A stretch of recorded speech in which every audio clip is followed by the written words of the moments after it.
আজও একটা মেয়ে তার নিজ কর্মস্থানে নিরাপদ না, তাহলে সম অধিকার বলে গলা ফাটিয়ে কি লাভ? অধিকার দিয়ে কি হবে যদি নিরাপত্তাই না থাকে? আসসালামু আলাইকুম, সবাইকে ওয়েলকাম জানাচ্ছি আমার আজকের ভিডিওতে। অনলাইনের বরাতে এখন দেশ বিদেশের সব খবরই আমরা জানতে পারি। সম্প্রতি ভারতের একটা নিউজ থেকে কিছুতেই মন সরাতে পারছি না। এত বিভৎস, এত নির্মম হতে পারে কারো মৃত্যু? মেয়েটির নাম মৌমিতা, 31 বছর বয়স, বাবা মায়ের পরম আদরের সন্তান। মেয়েটিকে নিয়ে বাবা মা সবসময় স্বপ্ন দেখতেন মেয়েটি একদিন বড় হয়ে বড় ডাক্তার হবে। আমার বাবা মাও স্বপ্ন দেখতো, কিন্তু আমরা পূরণ করতে পারিনি, কিন্তু মেয়েটি পেরেছিল। আর কয়েক বছর পরে হয়তো সে নাম করা কোনো ডাক্তার হতে পারতো, কিন্তু সে পারেনি বললে খুব ভুল হবে। কিছু মানুষরূপী পশু তাকে হতে দেয়নি। 9ই আগস্ট 2024 সকাল 7:30টায় কলকাতা আরজিকর হাসপাতালের সেমিনার রুমে একটা মেয়ের মৃতদেহ পাওয়া যায়। তার সারা শরীরে ছিল আঘাতের চিহ্ন, চোখ মুখ দিয়ে রক্ত ঝরছে, তার প্রাইভেট পার্ট দিয়েও রক্ত ঝরছে। মেয়েটি ছিল এই হাসপাতালে একজন স্টুডেন্ট, একজন জুনিয়র ডাক্তার। 9ই আগস্টের গভীর রাত, যখন আমরা সবাই হয়তোবা গভীর ঘুমে মগ্ন, তখন পার্শ্ববর্তী দেশে একটা মেয়ে তার জীবন বাঁচাতে লড়াই করছে, তার সম্মান বাঁচাতে লড়াই করছে। প্রতিদিনই হয়তো সে লড়াই করতো কিন্তু কোনো রোগীর জীবন বাঁচাতে, কিন্তু আজকে সে লড়াই করছে নিজের সম্মান বাঁচাতে। সে হয়তোবা আপ্রাণ লড়াই করেছিল তার নিজের জীবন বাঁচাতে, কিন্তু পারেনি। বৃহস্পতিবার 36 ঘন্টা ডিউটির পর রাত 12টায় মৌমিতা সেমিনার রুমে যায়। সেখানে তার সাথে তার বন্ধুরাও ছিল।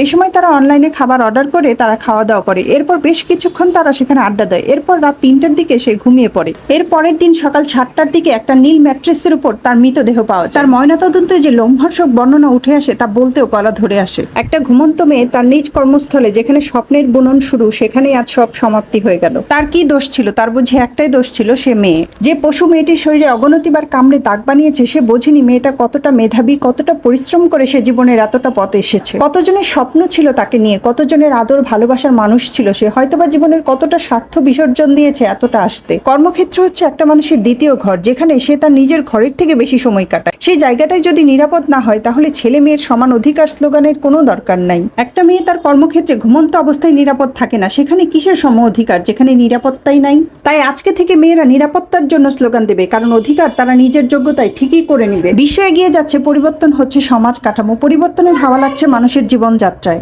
আশ্চর্য হলেও সত্য যে এরপরেও বন্ধ হয়নি নারীর উপর নির্যাতন। নারী পায়নি নিরাপত্তা। নারী স্বাধীনতা বলতে যা আছে তা শুধুমাত্র নামে মাত্র। শান্তি, নিরাপত্তা ও অধিকারের দিক দিয়ে এখনো একটা নারী পুরুষের সমকক্ষ হতে পারেনি। তাই আজকে থেকে মেয়েরা নিরাপত্তার জন্য স্লোগান দেবে, কারণ অধিকার তারা নিজের যোগ্যতায় ঠিকই করে নিবে। যাই হোক, অনেক কথা বলে ফেললাম। আসলে এরকম নির্মমতা দেখলে বুকে কাটার মতো বিধে, কিছুতেই মানতে পারি না। একটা ছেলে তো চাইলেই খোলা আকাশের নিচে ঘুমাতে পারে, তাহলে একটা মেয়ে কেন চার দেয়ালের ভিতরেও সুরক্ষিত না? আর কত লাশ, আর কত অত্যাচারের মাত্রা ছাড়ালে এর সঠিক সমাধান হবে? আর কতদিন একটা মেয়েকে তার শরীর না, মানুষ হিসেবে দেখবে সবাই? পরিবর্তিত হোক সবার দৃষ্টিভঙ্গি, পরিবর্তিত হোক সবার চিন্তাধারা। যাই হোক, এতক্ষণ আমার সাথে থেকে পুরো ভিডিওটি দেখার জন্য সবাইকে ধন্যবাদ। আজকের ভিডিওটি এ পর্যন্তই। কথা হবে নতুন কোনো ভিডিওতে। সে পর্যন্ত ভালো থাকবেন সবাই। আল্লাহ হাফেজ।